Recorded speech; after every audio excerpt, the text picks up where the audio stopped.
Bonsoir, bonsoir, bonjour. C'est Congo News 24. Bande Konanga, comme toujours avant de commencer notre émission, nous disons merci à Dieu. Nous disons merci à nos chers abonnés et téléspectateurs qui nous suivent partout dans le monde et en RDC. Bande Konanga, soyez les bienvenus. À la une, chers téléspectateurs, on va commencer cette émission Bandeko avec 60e anniversaire d'indépendance à Tanzanie et pas wap le président de la République qui est présent sans Kagame. Kagame, moi c'est Azaza.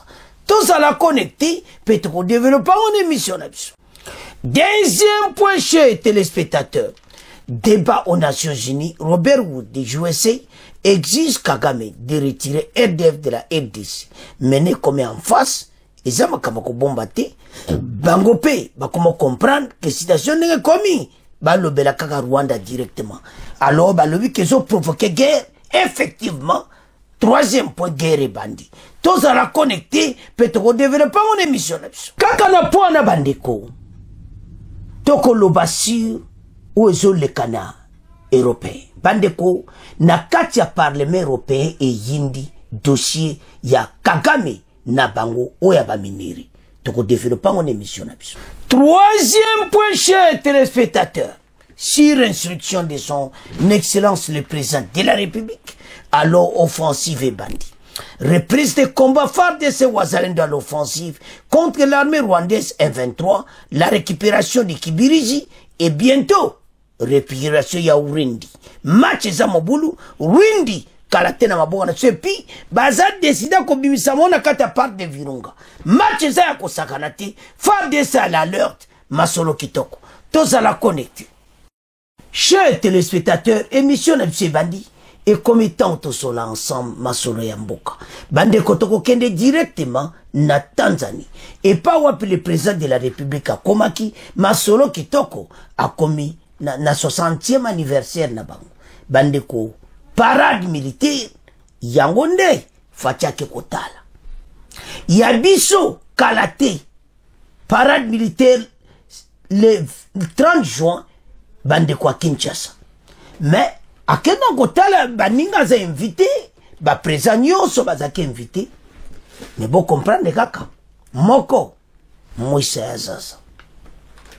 Effectivement monsieur Lingibon ya kopé c'est sous Fatim Botiti. Itoeba koyati. Alors Fatina kata terrain la kata Tanzanie. Masolo zalaki entre ba président de la République. Boebi kaka Fatisha kutana ba masolo musezati. Masola est ndeni Tanzania zana kata Sadek. Ba Sodane bazana Sadek bazakubunda. Donc situation où ba Congolais to comprendre que tozo kende na guerre. Bokoyo kabango mona Nations Unies ba ebi. Parce que Kagame aza mutu moko compliqué. Mais toujours à point. Alors, en Tanzanie, à Monaniti. Alors, match zaki na Dar es Salaam, na stade na bango. Alors, 60e indépendance, il y a Tanzanie. La présidente tanzanienne a fait ce meeting naïe. Ndeni pays na bango. Nebazaki na Zanzibar, vous connaissez la situation, na l'Erwana, et puis nandenge lelo yo pays na bango, et commis, en tout cas, masolo kitoko Tanzanie. Donc, pays est avancé na makambo ibele. Par rapport à l'infrastructure na bango, il est qui abisso. Mokodambo kasaso kena ba place ndengo wana eza popé aider. Ko voir comment pays na bise ko koma. Parce que bande ko so o talika ba infrastructure à Tanzanie. Okoyoka RDC mawa. Donc bango pe bazana ba président kala. Mais pourquoi Tanzanie eza bongo mais biso eza bongo te? Pona nini motema boye? C'est parce que tozo bana mboko sommet de l'état te bato balingi mboka. Tomeka kotanga bongo to avance. 60e anniversaire de l'indépendance de la Tanzanie. Bientôt 64e RDC kozala fatiake kotal. Le 26 avril, Tanzanie arrivé ce vendredi à Dar es Salaam. Le président Félix a pris part à Uhuru Stadium aux côtés d'autres chefs d'État, de gouvernement à la célébration de la 60e anniversaire de la République unie de Tanzanie. Dans son allocution, Mama Oyo a le makambo belé des pays na bango et comme na niveau Oyo. Au terme de la cérémonie solennelle, le chef de l'État a participé au banquet organisé par son homologue Suluhu Samia au State House. Donc, bazala qui vraiment kuna babeta ki masolo. Donc, au mona comment Tanzanie bazana bango bien.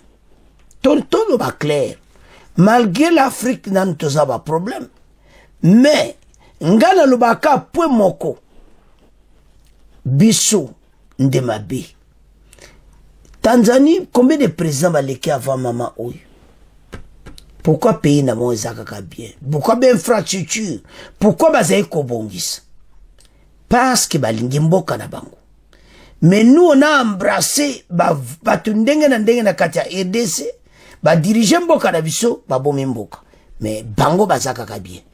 Alors Fachi na kati ya Tanzanie akotaki pe ezayi kitoko. Tout alanda akotaki bongo to avance.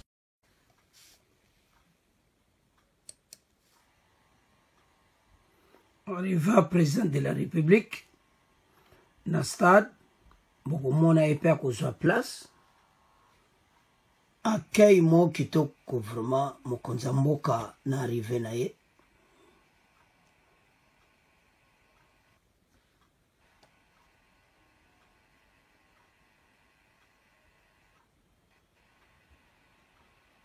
Oui, wana.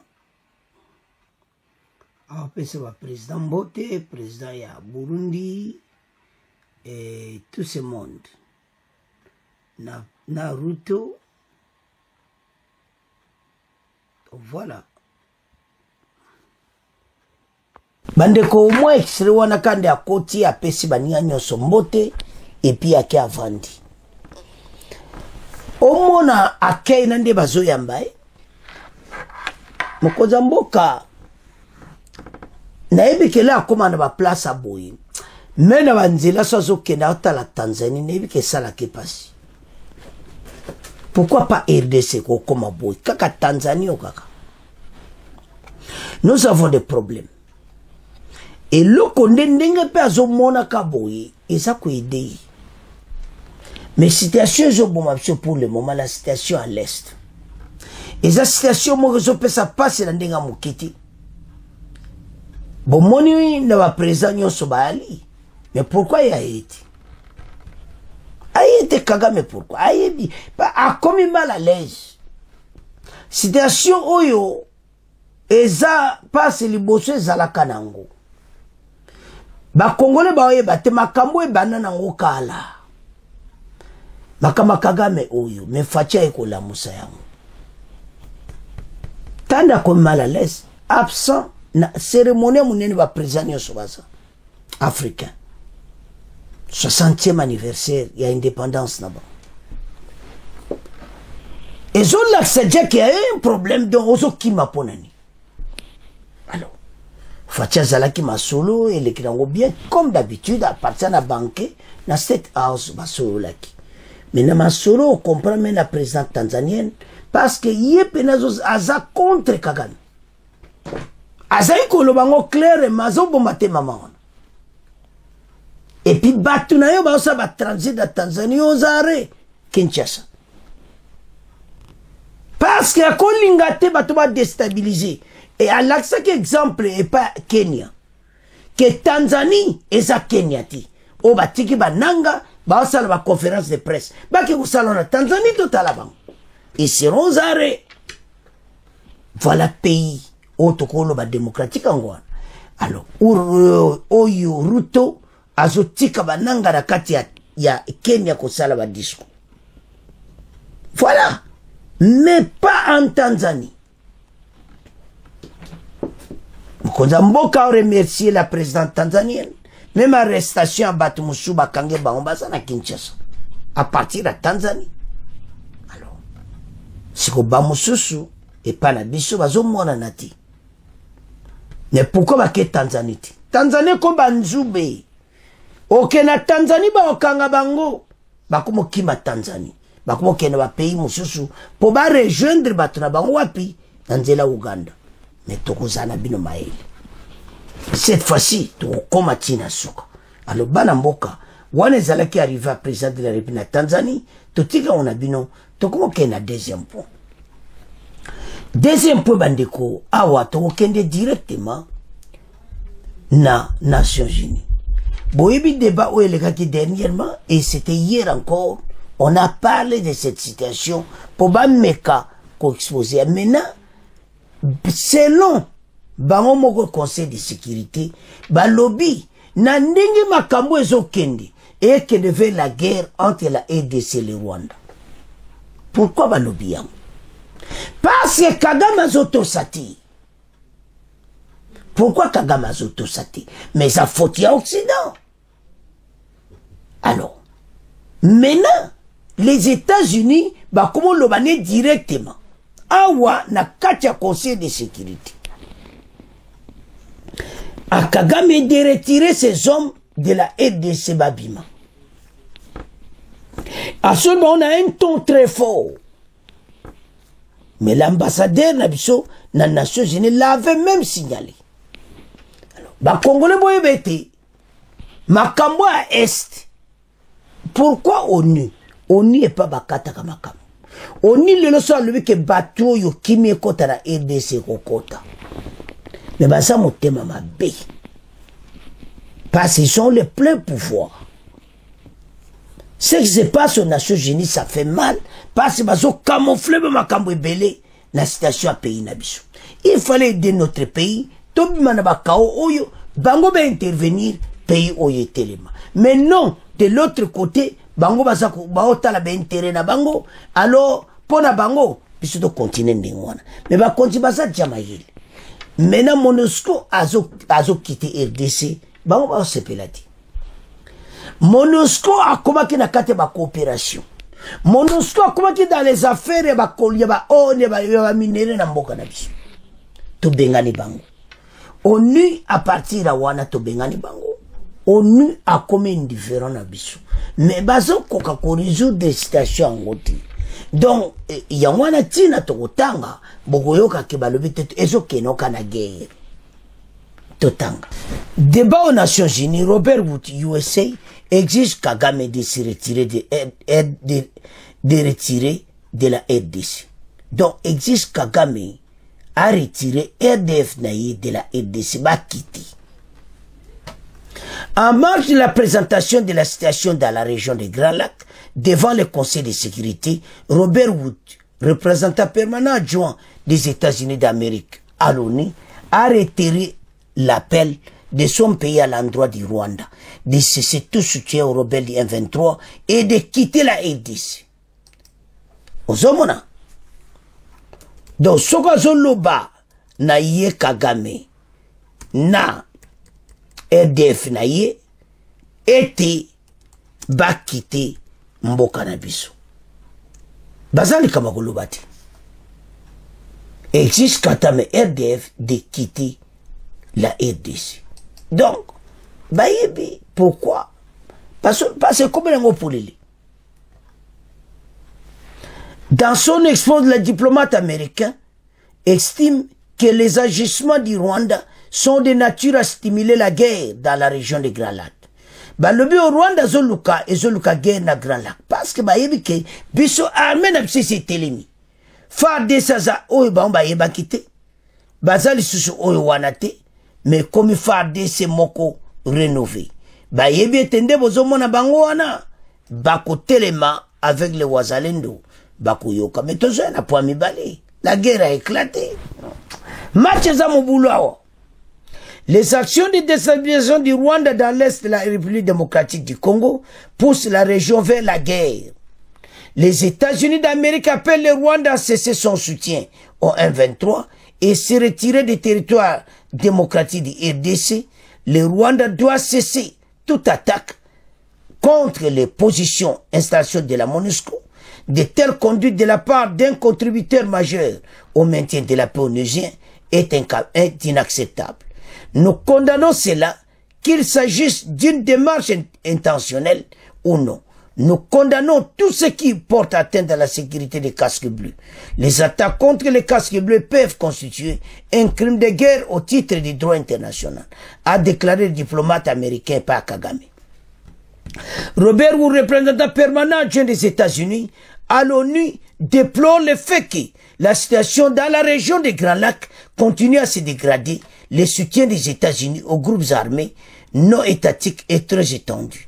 L'accès aux armes depuis plus simple, les civils, à première ligne de violence, faisant des victimes de bombardements, des tirs d'artillerie lourde.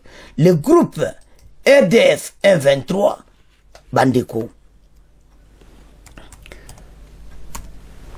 entièrement soutenu par le gouvernement du Rwanda, et les forces du Rwanda s'étendent dans les zones clés de la République démocratique du Congo, de reprendre la guerre à tout moment. Le groupe RDF 123, d'autant qu'ils exposé en haut devant les Nations Unies, à ça pleinement le patrimoine de l'UNESCO par de Virunga. Cela constitue une ressource pour les peuples du Congo, en particulier pour le Nord Kivu. Le groupe RDF 123 menace, Dobazo continue à menace, alors, ils appellent Kosala Kitogoti, parce qu'ils ont l'accès baza ko menacé mboka oyo, mais bandeko sokozo tala makambo oyo omona clairement été baza ko menacé pena mboka, parce que maintenant par Kavirunga bango bavandi wana bozo mona teke nebi ke États-Unis azoloba na eboy, mais bozo loba loba kaka mais ele omonte bosalaka. Les violences en République démocratique du Congo ont entraîné une des crises de déplacement de plus graves au monde. De 2,5 millions sont déplacés dans le Nord Kivu, que dans le Nord, 25 millions de personnes ont besoin d'aide humanitaire. Les prises, les pires formes d'exploitation sexuelle, le rapport du secrétaire général de l'ONU, 113 000 cas de violence d'exploitation sexuelle, enrichi en 2023, mais le vrai nombre semble bien élevé, c'est là tout simplement inacceptable. Tant bazolo babouye, ba Congolais bazoyoka, mais il n'y a rien, il y a action. Aventure sur aventure, tout développer ma source. Alors, bandeko, sikoto kende na Union européenne.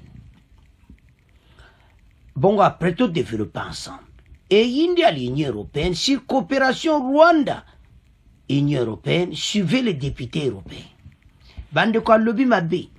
À lobby que, ndenge bango bazo coopérer na Kagame, c'est que bango bazo patronner guerre wana par procuration, ba récupérer message au Mokonzambo Kalobaki. Union européenne batiko lobate le côté, déclaration mon côté, alors Union européenne a mal vu pour le moment. Situation yo bangona Rwanda, ndenge mboka na bise komi, donc Thierry Mariani a lobby penza. Donc oyo kaka match za mugulu, ba komi na problème sérieux, bande ko za somme. Alors Tolanda Mariani, bongo to avance. Pour les entreprises européennes, le Parlement européen discutera cette semaine d'un texte pour lutter contre le travail forcé. Et dans le même temps, en Afrique, beaucoup accusent l'Union européenne d'hypocrisie. Ainsi, la signature d'un accord avec le Rwanda pour un partenariat sur les métaux rares soulève les pires inquiétudes. Le 22 février dernier, l'annonce de cet accord a provoqué la réaction du président de la République de RDC, Félix Tshisekedi, qui a déclaré, je le cite, « C'est comme si l'Union européenne nous faisait la guerre par procuration. » Et il ajoutait d'ailleurs, quand vous achetez un produit chez un reseller, vous êtes vous-même coupable du vol. Aucun observateur international sérieux n'explique le soutien du Rwanda aux milices qui ravagent l'Est du Congo autrement que par son appétit pour les ressources minières de cette région. Il convient donc que ce Parlement interpelle au plus vite la Commission européenne pour qu'elle s'engage enfin à ne pas alimenter l'un des pires conflits au monde en soutenant le régime de Kigali qui viole et pille le Congo en toute impunité. Alors, bandeko to bandananu na Union européenne parce que eza somo après tout ya na makambo ya Union européenne bandeko o balobaka l'heure est grave eyindi na ndenga mokiti malobo Fachi alobaki bango bazos coopérer na Kagame bango baza ba receleur bandeko Occident revese na ndenga mokiti.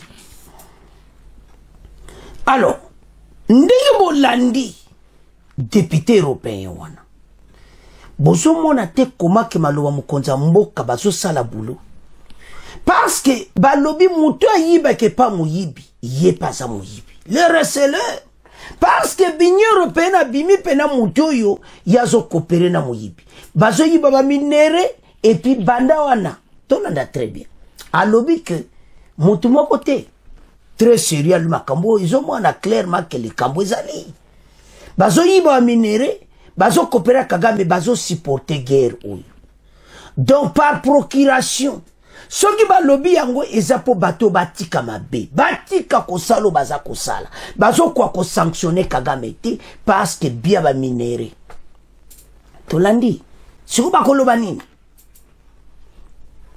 bango moko ba député européen ba comme koloba mi semaine eza somme ko yinda kuna. Pourquoi? Fachi sera à Paris le lundi au 30.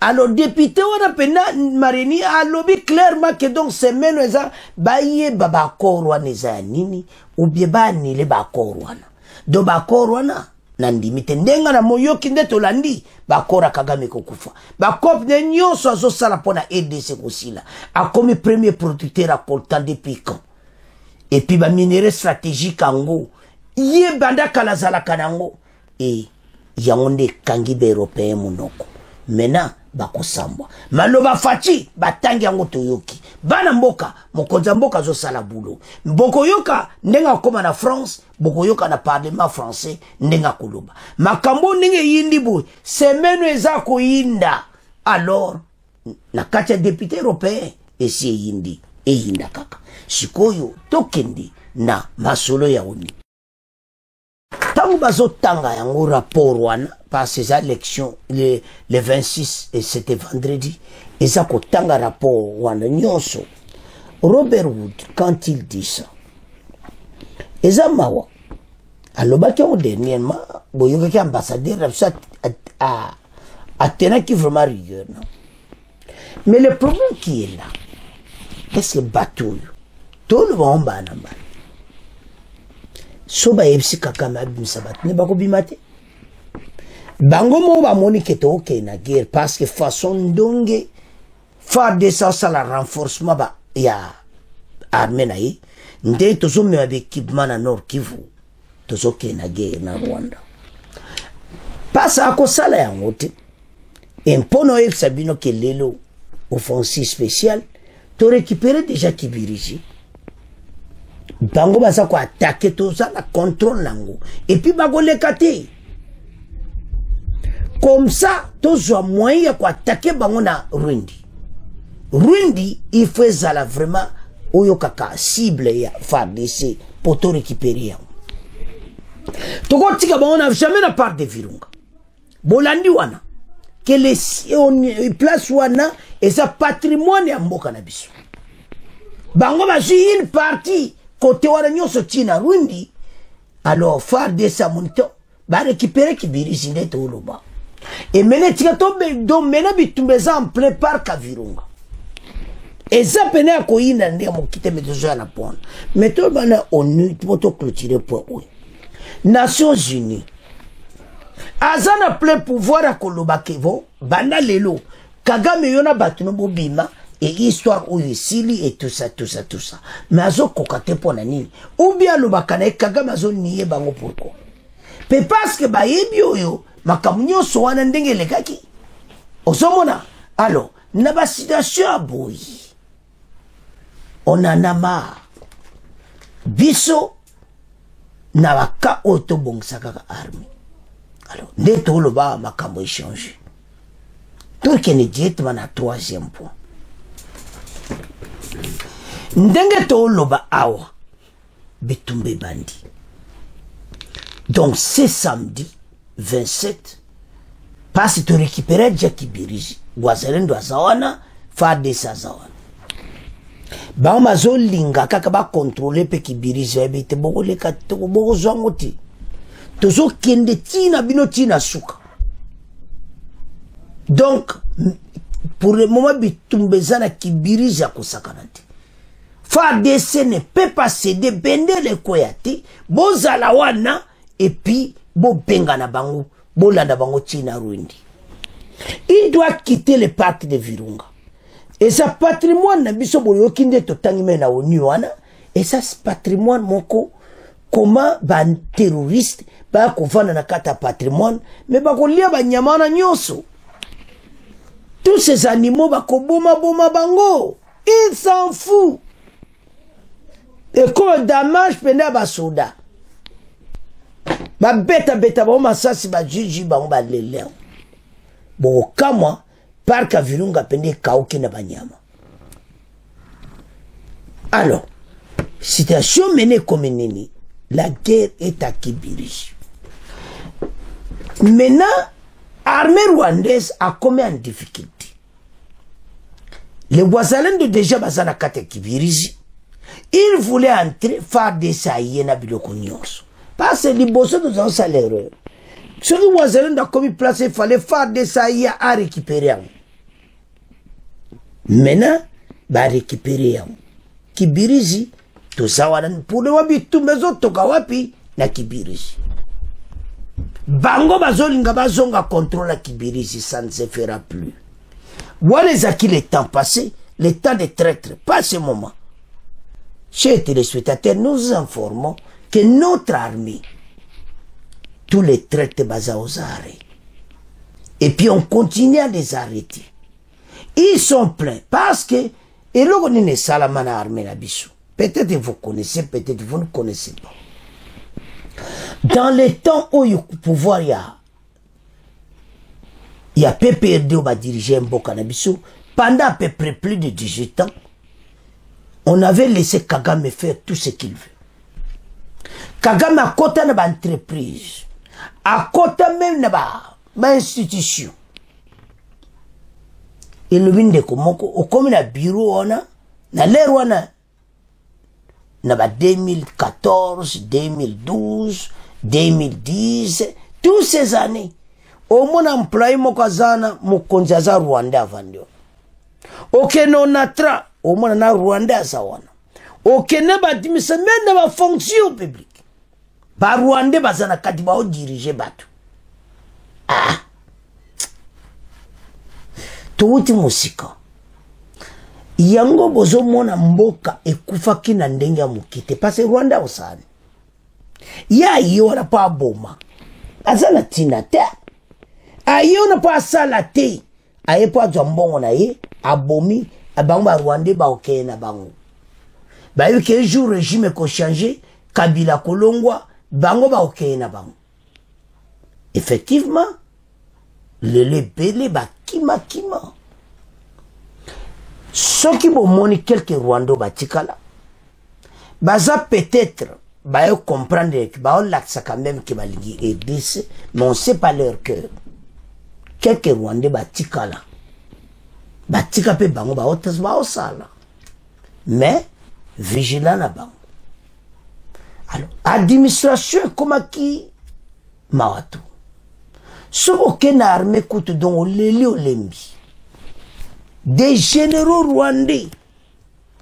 Des colonels rwandais jusqu'à ce que les Fachaye bazakaka. Le président Félix a commis, comme Azaka sage, a bengana ki bangoti. Bango monde ba koma ki ko kima. Parce que influence na likolo sili. Bon là très bien. Et bah continue qu'on s'émerger na kati ya FARDC pendant ces 3 ans, pas ces fois 2 ans quand même tout loba. Pas ces 2 ans monsieur le canap FCC cache ma solo et a gouverner Mbokate. Ayoko ça la gouvernement sama le compte de 2. Sama le compte de 2 déplace ma kambo chanjaki. Tango Bemba comme ministre, il y a défense. tous les Rwandais ba kimina armée. La majorité ba généraux. Abengana ki bango te. Aebisi bango ki généraux nyonso aye langa mikanda na ye. O asala ki généraux na ye. Nandega koma ki général na be échelon nyonso. Tamba yoki ka bongo mama nangai. J'ai appris ça. Tana wutena Kinshasa. Baza ko expliquer nga. Tanga ka 5 ba dossier wana bana mboka. Soko tali batunde bazo kanga ba valise, ba Rwandais ba généraux Rwandais butu bazo katsa Rwanda. C'est là où Kagame a émoni Kepenza tout raté Congo. Yango message est clair et pas la première ministre. C'est Kabemba a dirigé sa défense. Banamboka awa tozana besoin aider s'échanger. Pays oyo kena ba souffrance a kosakanati. Armée oyo nandenge komi lelo bo féliciter Bakonzi. Tous à la naïveté, on voit quelque chose de bon, on ne parle pas. Mais tous à la claire. Maintenant, tokende na point na biso oyo et yindi troisième point oyo. Akibirizi minduki zo toka kosakanati. Ba bombardement. Et puis population atikala zane na katandako. Ba kimite. Parce qu'il y a qui brusque bango bazawana. 1-23 zone kaya parce que les wazalendo na yeba tutu bazongizongi. Bakangami na bandako. Mais ba ese babangati. Bache renfort FARDC biso za na arma munene. Renfort na kibirizi ya kosakanati. Des bombardements contre ba poignoso ya armée rwandaise. Et mission ezaki après wana tozo kende kibirizi Rwindi. Bokoyo kanexra ete toko kende wapi na Rwindi. Total. Reprise de combat FARDC wazalendo à l'offensive contre l'armée rwandaise M23. Les combats se sont intensifiés ce samedi 27 avril entre FARDC et M23 dans la cité de Kibirizi, en chefferie de Bwito, territoire de Rutshuru au Nord Kivu. Le fonctionnaire délégué du gouverneur du Nord Kivu de Gracia, Kitabouire, a fait savoir que les habitants de cette cité se sont enfermés dans leur maison au regard de l'intensité des combats. Il a indiqué que des bombes tombent sur les habitations et il y a des détonations d'armes lourdes légères depuis 6 heures du matin. Parce que les FARDC en collaboration avec les volontaires pour la défense de la patrie sont aux prises avec les rebelles du M23 pour le contrôle de la cité de Kibirizi. Ces affrontements ont débuté depuis vendredi dans la soirée. Ils se sont intensifiés ce samedi à l'aube, ajoute-t-il. Pour l'instant, il est difficile de connaître la situation exacte dans la localité car impossible de joindre les habitants et d'autres sources sur place. Les personnes qui avaient quitté cette zone pour diverses raisons ne peuvent plus retourner. Par ailleurs, une dizaine de kilomètres, Nalibanda Kibirizi, à dizaines de kilomètres à l'est de Kibirizi, d'autres combats se déroulent depuis jeudi. Les FARDC se battent avec la coalition en prépare des nations de Virunga, rapport des sources concordantes. Cependant, les sources officielles n'ont pas encore fait une communication sur le bilan de ce combat. C'est-à-dire, M. Zake, à l'est de Kibirizi, c'est-à-dire les combats ont passé à des niveaux. Donc nous allons chasser ces gens. Ces gens, il faut pas quitter le territoire nabiso. Les parcs de Virunga bakoza na katite. Alors, les waza FARDC masolo kitoko. Donc, clairement beti, tibana chiwewi, bazo sala vraiment solo. Kagame, kalate, tozo komana Rwindi, pe tozo boto la yango. Et puis Fachi, au courant. En direct place à ça, toujours en contact, masolo kitoko. Bon avancer, bon récupérer Rwindi wana, FARDC. Avance. Pendant au Nord Kivu, des combats sont signalés depuis ce samedi matin dans la cité de Kibirizi en chefferie de Bwito, dans les territoires de Rutshuru. Les habitants restent enfermés dans leurs maisons au regard de l'intensité des affrontements qui se dérouleraient en pleine agglomération. L'information est confirmée par les fonctionnaires délégués du gouverneur du Nord Kivu qui s'est déplacé vers Kanyabayonga. Chris Mukand. Deogracia Kitabouire, fonctionnaire délégué du gouverneur, affirme que des combats font rage dans la cité, des bombes tombent sur les habitations et il y a des détonations d'armes lourdes et légères depuis 6 heures du matin. Rappelons que les affrontements ont débuté vendredi soir et ce samedi, ils redoublent d'intensité. Les FARDC, en collaboration avec les volontaires pour la défense de la patrie, sont aux prises avec les terroristes du M23 pour le contrôle de la cité de Kibirizi. Il est pour l'instant difficile de connaître la situation exacte dans les Bwito, car impossible de joindre les habitants de cette entité. Pendant que ceux qui sont dans la cité restent enfermés dans leur maison, les conditions ne permettent pas à ceux qui étaient sortis d'y retourner. D'autres se cacheraient dans la forêt, observant l'évolution de la situation tout au long de la journée. Par ailleurs, à une dizaine de kilomètres à l'est de Kibirizi, d'autres combats se déroulent depuis jeudi. Les FARDC se battent contre la coalition M23 RDF en plein parc national de Virunga pour le contrôle de la région de la Rwindi. Les sources officielles n'ont encore fait aucune communication sur les combats dans cette zone. Nous avons écouté, Toyokinde va expliquer. La bataille de Kibirizi, les habitants sont enfermés dans leur maison. Et Banda qui déjà, Banda, j'ai dit mais vendredi n'a pas. Mais le long d'intensification à Sabino, mais Bitumbezo continue. Et ça souffre de cette wana, biso tozana force pour le moment. Oyo bango bazana ngo biso tozana ngo. Yango mona onu bako banga. Parce que début makamo nyonso ba mona ki lokola aventure kaka. Bango.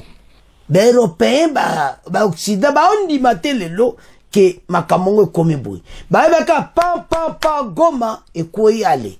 Ba Rwandais nyonso ba diriger to kabola pouvoir na ba Rwandais et puis bango ba bénéficier de ba minéraux pa Kagame. Mais ça n'a pas marché. Tout a été déjoué et maintenant tu comme une armée moko très puissante. Alors bon comprendre les résistances wana. Tolandi biso na kata Kibirizi. Biso za na kata Kibirizi. Ba esi peuple abanga na été bozana baza enfermé. Bitumbeza konginda. Alors force armée nyonso za na kata Kibirizi. Baya total bango. Et maintenant à part Kibirizi maintenant bitumba na kata parc à Virunga. Pour la contrôle la Rwindi à l'est de Butangi wana. Rwindi kuna tozo gato gaye bitumba wana. Parce que wana depuis jeudi et bandaki déjà. Donc Rwindi pena bitumba ko sakanati poto récupérer yango. Otoko tika bato na parc à Virunga te bandiko. Mais pas ko sili sabanyamati. Donc situation comme à l'urgence, il faut to boto la Rwindi. To dégager bateau bakende parce que makamango ebandi. Mais alors na oyo salama pour le moment ndenge zo kendi parce que tozonga simati makamba ba cesser le feu wana oyo salama fa de ça zo travailler sous contrôle pas zo tika wazalendo toujours na masu donc eza suli kama ko bombati et maintenant tango ba kodeko oh nyonso et puis ba wa nyonso et tour ba okita talabande ko match za mugulu bazo bima deuxième wazalendo zo buta ituri bazako ya par quoi na fait to ko avancer na bateau yo bango baba na ko attaquer ka côté kuna côté Uganda côté Ituri kuna ba côté la ga kuna match banda okomona to ko encercler bango. Le complot ougandais-rwandais, c'est connu. Mais les deux pays, bazo kokate phare de Sena Wazalem. Mais ils sont deux pays, armés conventionnels. Pour Ouganda, ta batamine to ibnabiso. Mais ce qui se passe, et là, ils ont payé sa mawezani. Et ça, trahison interne à RDC. Ne bazo bundawana. Il y a un groupe à battre, un clic de Rwandais. Il y a un clic bazana RDC batu et ça clairement même pas taper PRD. balingi kaka pour Kagame officiellement derrière bananga tous ces gens. Mais bateau ils vont en finir. So tangi ba nini mo secret. On comprendre que ces gens ba comme na souka. Ba yeba eti ce qui se passe toujours gagner bitumba oui. Et nous allons vaincre cette guerre.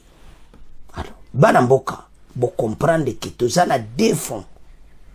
Moko ezana kibiriji, moko eza a esta kibiriji, de part de Virunga, bitumbeza ya kosakanati. Et puis direction Rwindi. Toko boto le yango. Parce to perdaki yango pona trahison. Yango na tina, so tozo beta seti, ete ba Congolais, tozala sima bana mboka. Eza nungo tante tozala, ozano mutu ya. So parti nini, eza bande ke bele, baza mo parti, ou bien ceux qui, baza ba parti politique, je ne sais pas. Mais là, eza makambo wanati. Eza li kamba mabele, to yokana. Quelles que soient les différences, tous à l'ensemble, to gagne guerre ou. Au lieu que yo au comme les réseaux sociaux finga armée na yo, au lieu qu'on encourager armée na yo, yo lo mabe pona armée na bisoto tika. Bolandi. Bozo muna teki la contrôle pena kibiriji tozawana. Alors, bitumbana mususu ezaki Rwindi il faut to koma. Soto boto les Rwindi motema batupe ko kitamo muki, c'est là où tu récupérer la Albert, ba côté wana nyos. To ko tika bato boiti. Là que Edouard Jimmy. Donc, sans autant la makambo yo, faut tout récupérer côté wana. Donc, situation tozana ngweza yako sakanati. Parce que Ouganda a osepela Rwindi wana parce que déjà côté frontière na Ouganda ba côté wana nyonso. Donc, il faut to keba. Et bale wana tout et kenati to kabolona et la kwana Ouganda. Alors, situation de bitumba ezali wana moto nyonso bobwake la FARDC ba fleur naba wazalendo oyo esalamaki vendredi na Ituri ya bakodeko tous ces forces et armées ndenge bandimi kozala ba réserviste ba signé bemba yemo asigné na bango ba jeune wana bazokota pe na terrain au front le wazalendo numéro 2 place oyo kaka makambo kosila monde ndeza konyingana bakanisa kiso kozande. Alors tous à l'ensemble tolandi biso nyonso en tout cas tokomotika ngona bino bobwa ke la FARDC ba fleur bokumi sa FARDC et puis ndekona no s'abonner te s'abonner partager mission oyo ndebi tumbo za na kibirizi olandi bexion en tout cas bo partager yango biso nyonso po bandiko ba comprendre comment armée na biso za ko avancer. Alors bana mboka c'est à ce point comment clôturer mission na biso bo continuer ko s'abonner massivement. Au revoir, à la prochaine.